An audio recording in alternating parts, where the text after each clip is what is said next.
শালগাছিয়াৰ লাচাংগাত উত্তেজনা উচনি অসমলৈ ওলোৱা মিয়া শ্ৰমিকক বাধা আমচুৰ আপোনাৰ সাহস কেনেকৈ হ'ল যে ইয়াৰ পৰা মানুহ লৈ যাব আপুনি তেওঁলোকৰ দায়িত্ব কৰি ল'ব লৈ লওক আপুনি দায়িত্ব বন পেপাৰৰ চিগনেচাৰ কৰক আপুনি বন পেপাৰৰ চিগনেচাৰ কৰি লৈ যাওক যে এইখিনি মানুহৰ অলপ আচৰণ নালাগিব। উচনি অসমৰ ইটাভাটালৈ কাম কৰিবলৈ ওলাইছিল লাচাংগা আৰু কাছুকাটি গাঁৱৰ 20টা পৰিয়ালৰ শিশু আৰু মহিলাসহ 50ৰ পৰা 60জন শ্ৰমিক।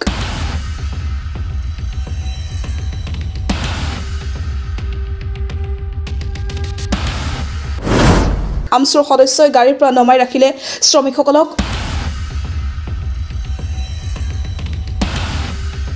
অসম চৰকাৰ তথা জিলা প্ৰশাসনে নিৰাপত্তা নিশ্চিত কৰাৰ পিছতহে নামনিৰ মিয়া শ্ৰমিকসকলক উজনিলৈ যাব দিয়া হ'ব বুলি হুংকাৰ আমচু নেতৃত্বৰ। উজনিত 30টা সংগঠনৰ শ্ৰমিকৰ নিৰাপত্তা নিশ্চিত কৰিব লাগিব বুলিও কয় আমচুৱে। নিৰাপত্তা নিশ্চিত নোহোৱালৈকে শ্ৰমিকসকলক বহিৰাজ্যত কাম কৰাৰ আহ্বান। শ্ৰমিক কঢ়িয়াবলৈ অহা গাড়ী ঘূৰাই পঠালে ছাত্ৰ সংগঠনটোৰ নেতৃত্বই।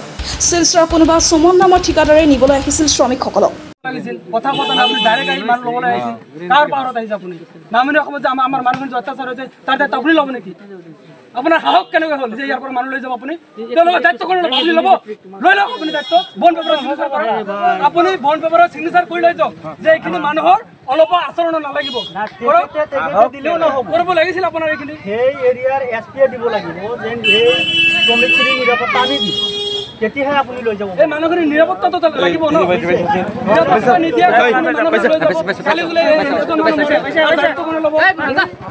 আৰু সৰু সৰু ল'ৰা ছোৱালীবিলাক যে আছে তাত দেখা পঢ়াৰ ব্যৱস্থা কৰিছে আছে ক'ত আছে কি কথা কয় আমি নাজানো নেকি বাটাৰ আমি নাজানো নেকি স্কুলৰ ছাত্ৰ ছাত্ৰীবিলাক ক'ত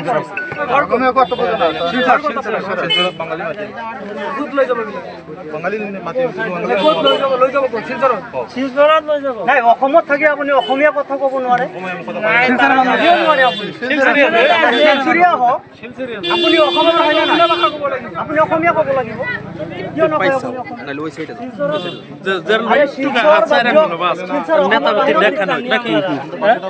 আৰে ভাই শিলচৰ অসমৰ বাহিৰত আপুনি তো অসমীয়াটো জানিব লাগিছিল। ও ভাই তুমি যে লোকগণা নিতে আসছো এগারোতে হাল্লা হইতো চাওক অসমৰ মাননীয় মুখ্যমন্ত্ৰী হিমন্ত বিশ্ব শৰ্মা ডাঙৰীয়াই তেখেতে স্পষ্টকৈ কৈছে যে নামনি অসমৰ মিয়া যদি উজনি অসমলৈ কাম কৰিবলৈ যায় তেখেতসকলৰ নিৰাপত্তা মই দিব নোৱাৰিম। সেই সময়ত কিহৰ ভিত্তিত ক'ত সাহস পালে যে কিছুমান ঠিকাদাৰ মানে তেখেতে লুবি ঠিকাদাৰ তেখেতসকলে এই নামনি অসমৰ শ্ৰমিকসকলক উজনিলৈ ইটাভাটাত কাম কৰিবলৈ লৈ গৈ আছে। আমি গোটেই অসম তথা নামনি অসমত আমি আমচুৰ ফালৰ পৰা আমি এটা প্ৰচেছ আৰম্ভ কৰিছোঁ যে যাতে নামনি অসমৰ পৰা কোনো এজন শ্ৰমিক যাতে উজনি অসমলৈ যাব নোৱাৰে। কাৰণ যেতিয়ালৈকে অসমৰ মাননীয় মুখ্যমন্ত্ৰী তথা যিখন অঞ্চলত কাম কৰিব যাব যিখন ডিষ্ট্ৰিক্টত কাম কৰিবলৈ যাব সেই ডিষ্ট্ৰিক্টৰ এছপিয়ে যেতিয়ালৈকে সেই শ্ৰমিকসকলৰ নিৰাপত্তা সুনিশ্চিত নকৰিব তেতিয়ালৈকে আমি এই নামনি অসমৰ কোনো এজন লেবাৰক আমি উজনি অসমলৈ যাব নিদিওঁ।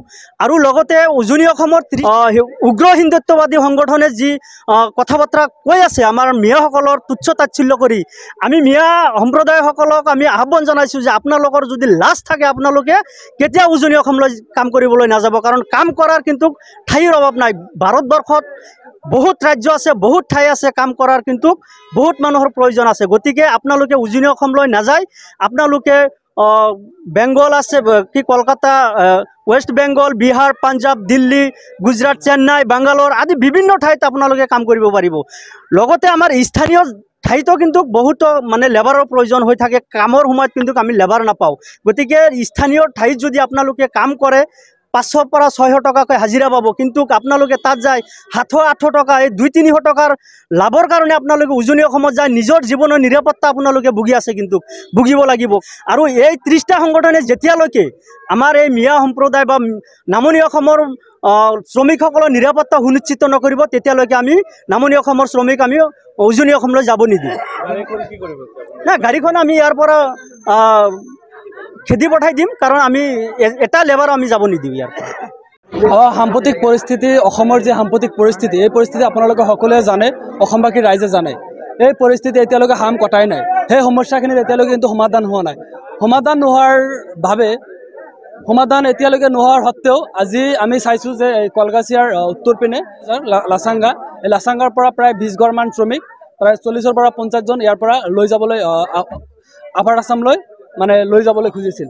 কিন্তু এতিয়ালৈকে তেওঁলোকৰ নিৰাপত্তা কেনেকুৱা হ'ব, তেওঁলোকৰ আচলতে যায় তাতে নিৰাপত্তা হ'ব নে নাই, সৰু সৰু কণ ল'ৰা ছোৱালী লৈ গৈছে তাতে শিক্ষাৰ ব্যৱস্থা পাবনে নাই, এইখিনি তেওঁলোকে কিন্তু কোনোবাতে কৰিব নোৱাৰে। তেওঁলোকৰ নিৰাপত্তাৰ এতিয়ালৈকে কোনো সুনিশ্চিত হোৱা নাই। আমি যিজন মানুহ লৈ যাবলৈ আহিছে তাক জবাবদিহি কৰিছোঁ, তেওঁলোকে কোনো ধৰণে নিশ্চয়তা দিব পৰা নাই। গতিকে তাৰ বাবে আমি গোটেই অসমবাসী ৰাইজক আহ্বান জনাইছোঁ, যিমান অসমৰ পৰা নামনি উজনি অসমলৈ যিমান শ্ৰমিক যাবলৈ খুজি আছে, প্ৰতিজন শ্ৰমিক আমি নামনি অসমৰ পৰা যিমানখিনি পাৰোঁ সম্ভৱতঃ আমি সামূহিকভাৱে স্থিৰতা ৰাখিছোঁ, যাতে কোনো এজন শ্ৰমিকেও যাতে আপাৰ আছামলৈ যদি প্ৰয়োজন হয় আমাৰ ৱেষ্ট বেংগললৈ যাওক, কলকাতালৈ যাওক, বেংগালোৰলৈ যাওক, যাই কাম কৰি খাওক, কিন্তু আপাৰ আছামলৈ যাব নালাগে। আমি এইকাৰণে বিৰোধ কৰিছোঁ, তেওঁলোকৰ আমাৰ নিৰাপত্তাৰ এতিয়ালৈকে নিৰাপত্তাহীনত ভুগি আছোঁ। কিমান মানুহে আজি অত্যাচাৰিত হৈছে, কিমান মানুহ আজি ভুগি আছে। গতিকে যেতিয়ালৈকে সমস্যা সমাধান নহ'ব তেতিয়ালৈকে আপাৰ আছামলৈ আমি কোনো এজন শ্ৰমিকক যাবলৈ নিদিওঁ। খবৰ মানেই এনি লাইভ 24/7 আৰু এনি লাইভ ডিজিটেল। যিকোনো খবৰৰ বাবে যোগাযোগ কৰক 9387734920 আমাৰ এই নম্বৰত।